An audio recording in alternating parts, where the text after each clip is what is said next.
Bonjour, bienvenue sur la chaîne de la construction du réseau de Witsenheim et de son extension.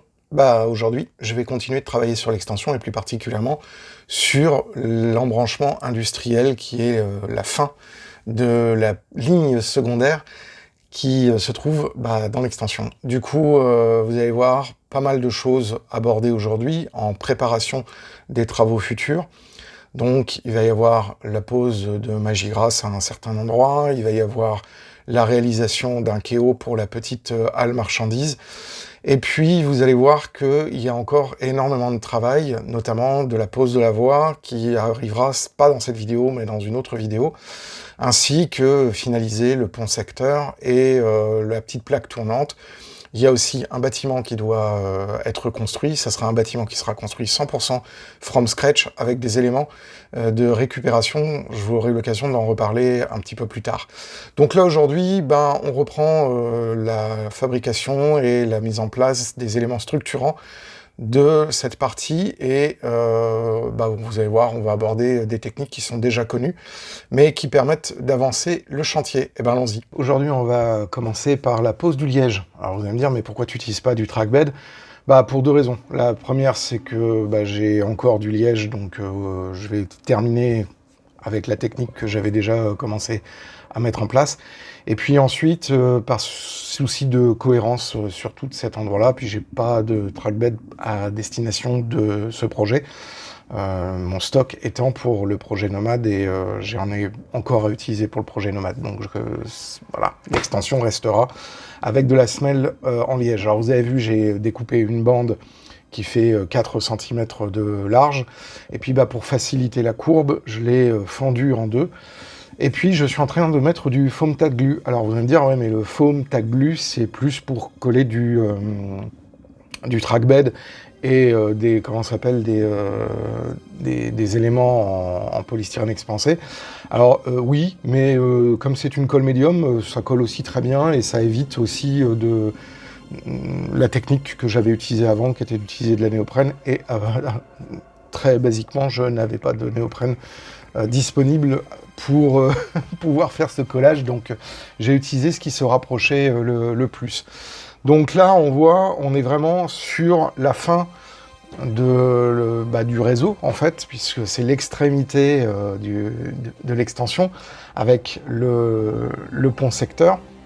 Et puis là, j'utilise des poids pour m'assurer que la matière, enfin le liège, soit correctement posé et bien collé sur toute sa surface. Allez, maintenant on va commencer avec le Magigrass. Alors j'ai vu que j'avais fait peu de vidéos où je vous montrais la préparation du Magigrass. Donc là je mets d'abord la poudre, j'en ai mis 15 grammes, donc ça vous permettra de voir à peu près les quantités par rapport à la surface que je vais traiter. Et puis là je mélange les deux composants, c'est-à-dire la partie liquide, qui est en fait le liant qui va permettre au Magigrass de tenir. Donc c'est une résine à l'eau. Et puis la poudre qui est composée d'un matériau dont Microrama a le secret, mais certainement avec des éléments de fibres, etc., qui permettent de pouvoir faire le substrat ionisant. Alors cette étape-là est vachement importante parce qu'il faut bien mélanger pour avoir un mélange qui soit vraiment très très homogène.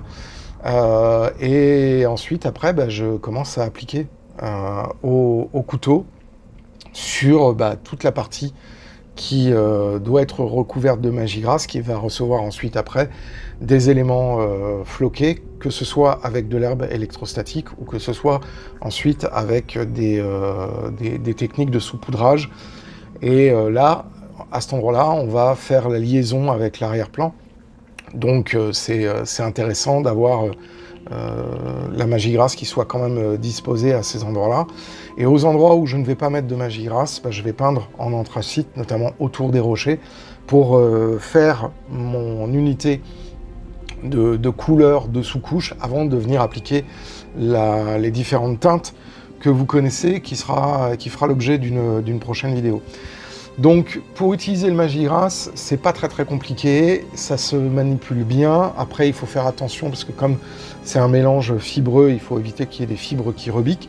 Mais globalement, c'est un matériau qui est vraiment très agréable à utiliser et en gros, une fois qu'on a fait la préparation, on a une quinzaine de minutes pour l'appliquer, ce qui est largement suffisant. C'est pour ça aussi que j'encourage les gens à faire des mélanges par petites doses, ne pas dépasser 25 grammes, parce qu'ensuite, après, ça devient assez difficile. Alors, le mélange Magigras se fait en 1 pour 1, donc un volume de poudre pour un volume de résine durcisseur. Et ensuite, une fois qu'on a bien mélangé, on a une quinzaine de minutes pour pouvoir appliquer. Alors, au départ, on a une couleur qui est gris plus clair, et ça fonce en se polymérisant, ce qui permet de voir aussi le niveau d'état en fait, du matériau au fur et à mesure qu'on l'applique. Donc vous voyez déjà sur ce que j'ai appliqué au début, ça commence déjà à sécher. Alors il faut savoir que là je l'ai appliqué sur mon substrat, sur mon torchis, et donc effectivement le torchis va boire l'eau et donc va accélérer la polymérisation de cette résine bicomposant. Donc là il y a quelques éléments de détail. Vous remarquez qu'il y a des cailloux de grès rose, ce qui me permettra aussi au moment de la peinture d'avoir des références. Voilà. Donc après c'est toujours un petit peu difficile quand on arrive à la fin parce que effectivement le Magigras commence à polymériser et donc du coup il faut étaler avec précision et quand même être assez rapide sur l'application de ce matériau. Mais moi, ça reste quand même un de mes matériaux favoris et une de mes étapes favorites.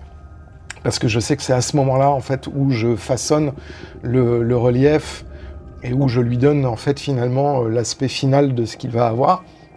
Ensuite, après, je viens étaler à certains endroits au doigt, sur les endroits qui sont un petit peu inaccessibles. Ça se nettoie très bien. Ensuite, on nettoie tous les outils à l'eau chaude, y compris les doigts. Et voilà, maintenant, je vais pouvoir continuer et fixer la deuxième bande du liège pour finir cette trajectoire qui va au pont secteur. À la base, je pensais mettre une voie supplémentaire avec un aiguillage, et après, je me suis dit que ça allait faire beaucoup trop dense, et ça me laissait peu d'espace, en fait, pour montrer la junkyard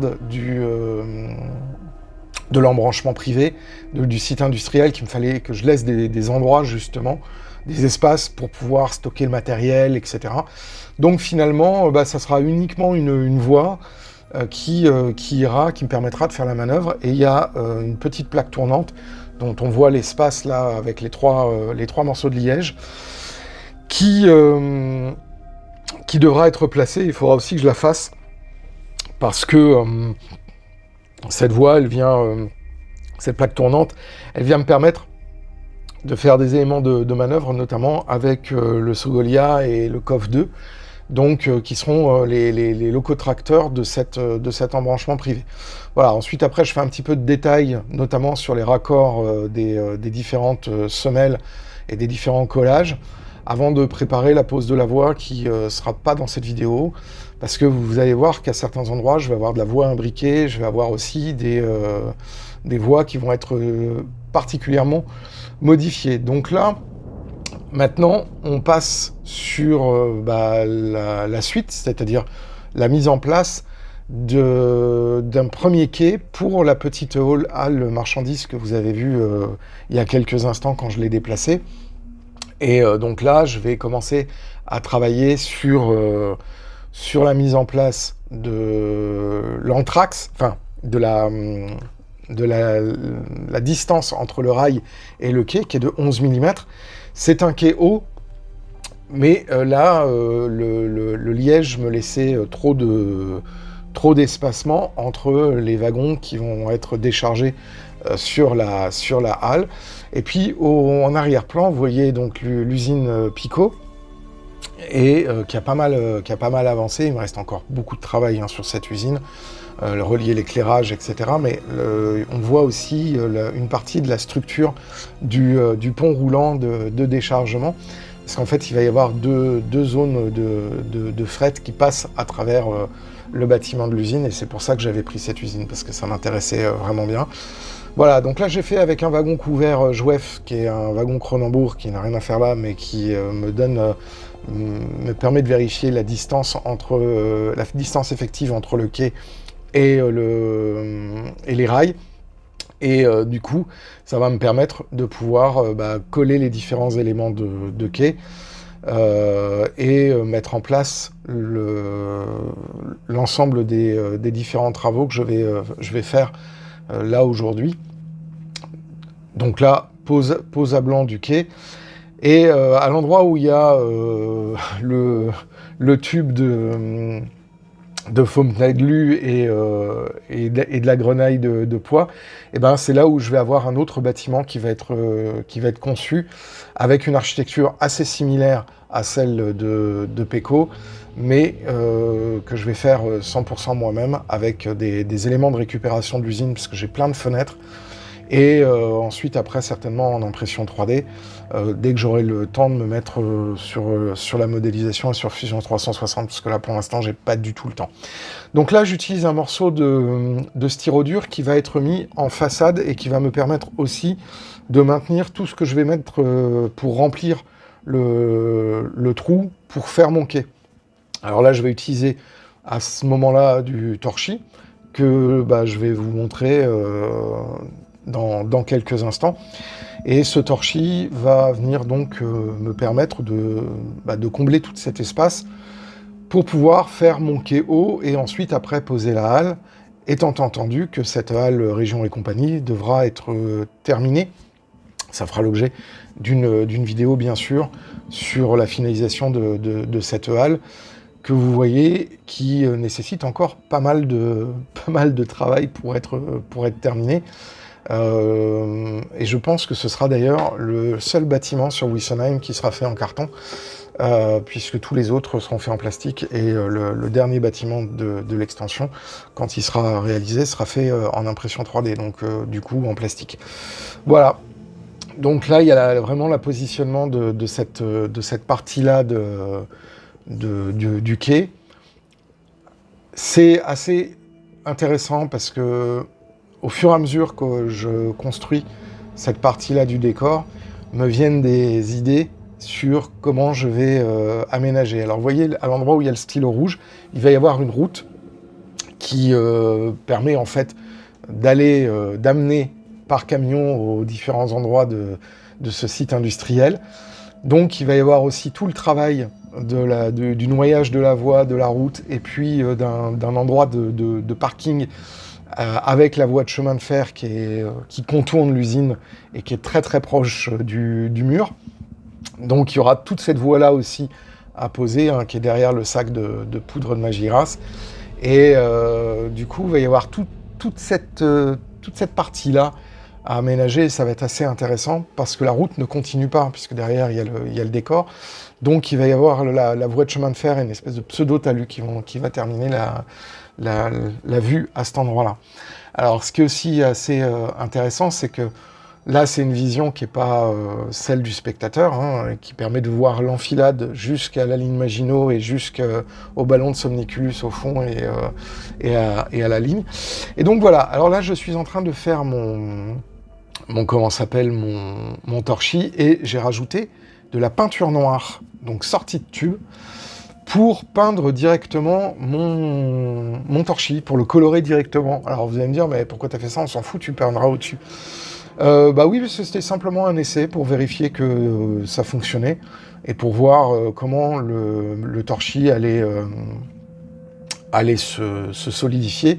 Et puis ensuite, après, ça me fait un substrat noir, ce qui me permettra d'éviter d'avoir à le peindre. Voilà, c'était un essai. Et cet essai est concluant. Donc ça veut dire que je peux effectivement colorer mon torchis, ce qui me permet d'éviter d'avoir à le peindre.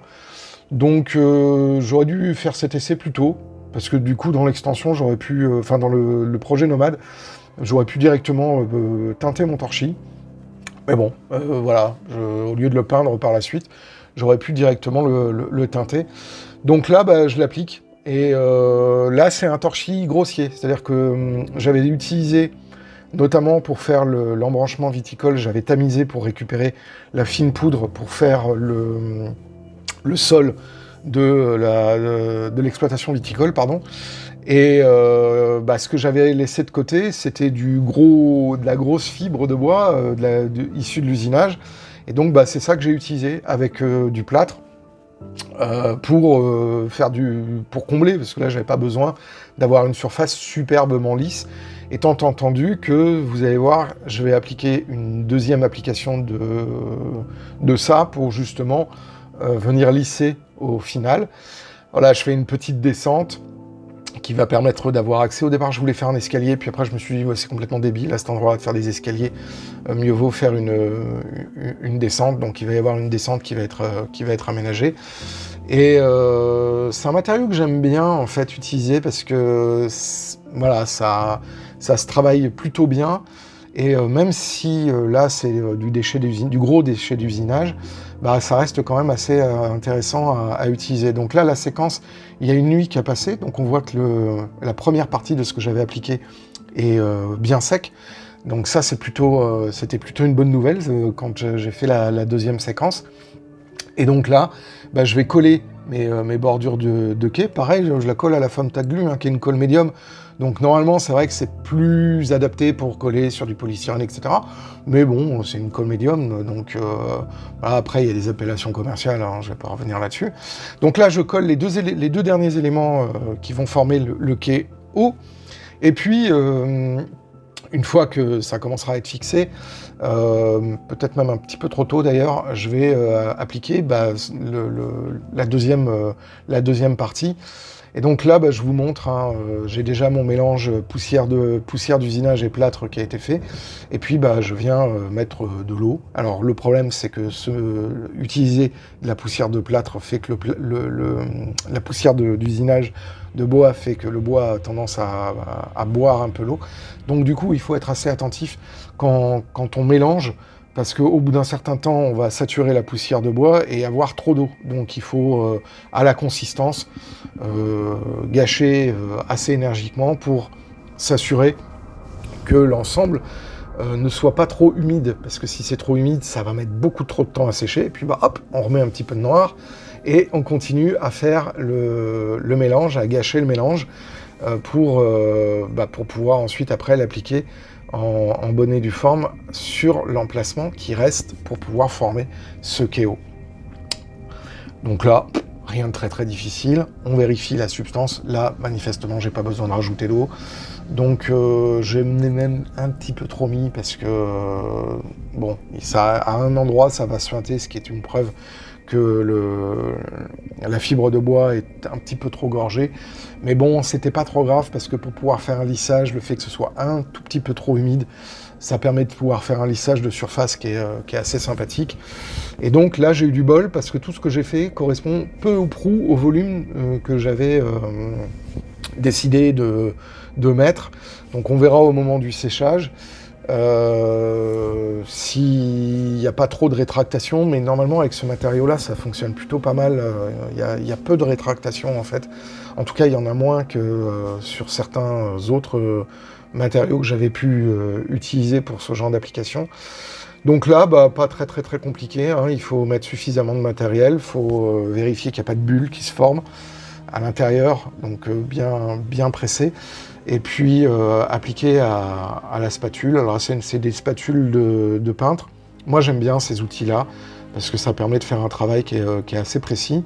Et puis ensuite, après là vous le voyez pas parce qu'il y a mon coude et j'aurais dû changer d'angle, mais c'était un petit peu difficile de placer la caméra ailleurs. Mais je vais utiliser la règle pour venir niveler en fait mon niveau et m'assurer d'éviter d'avoir trop de creux et de bosses et d'avoir quelque chose de plutôt horizontal. Alors là j'ai un endroit qui se décolle.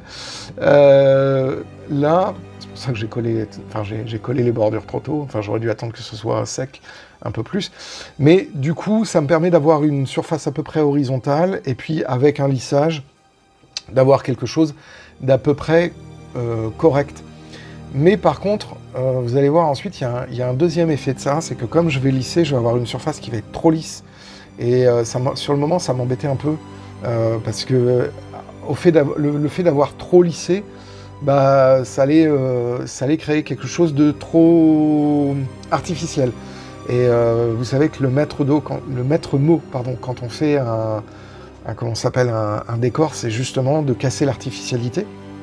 Et donc du coup, sur la dernière étape que vous allez voir, je vais venir rajouter un petit peu de sable qui va pas rester cette couleur-là, mais qui va venir apporter une granulométrie sur la surface supérieure, qui vient renforcer cette granulométrie. Ensuite, ça sera peint.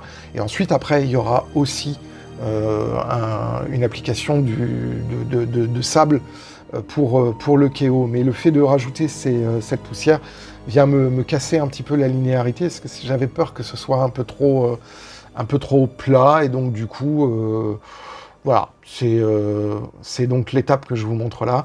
Je viens mettre un élément texturant supplémentaire. Alors peut-être que je vais pas le peindre, peut-être que je vais directement remettre du gravier dessus à l'endroit où il n'y aura pas le bâtiment. Je ne sais pas encore, là c'est vraiment pour apporter un élément structurant et une texture à la surface du substrat, et j'en profite que le substrat soit mouillé avec le plâtre, etc., pour le mettre. Alors ça ne veut pas dire que le truc va être bien fixé, hein, c'est simplement, moi, une fois que ce sera sec, d'avoir une aide visuelle, et puis peut-être que j'aurai tout simplement besoin de refaire un encollage et de refaire la pose du gravier du quai. Voilà, c'est tout pour aujourd'hui. Maintenant, on va attendre un petit peu que ça sèche. Et puis, j'ai pas mal de choses à faire autres que du modélisme en ce moment. Donc, j'espère que vous avez apprécié un petit peu ces différentes parties présentées dans cette vidéo. Et puis, pendant tout le mois de février, je vais continuer à travailler sur cette zone-là, tant pour la pose de la voie, pour le câblage, des éléments qui me restent dans l'embranchement industriel. Et puis, il y a aussi de la conception de bâtiments, parce qu'il y a encore un bâtiment à mettre. Enfin voilà, je tiens à vous remercier, vous êtes de plus en plus nombreux à suivre l'activité de la chaîne Bienvenue à Wessenheim. N'hésitez pas à vous abonner, c'est gratuit, profitez-en.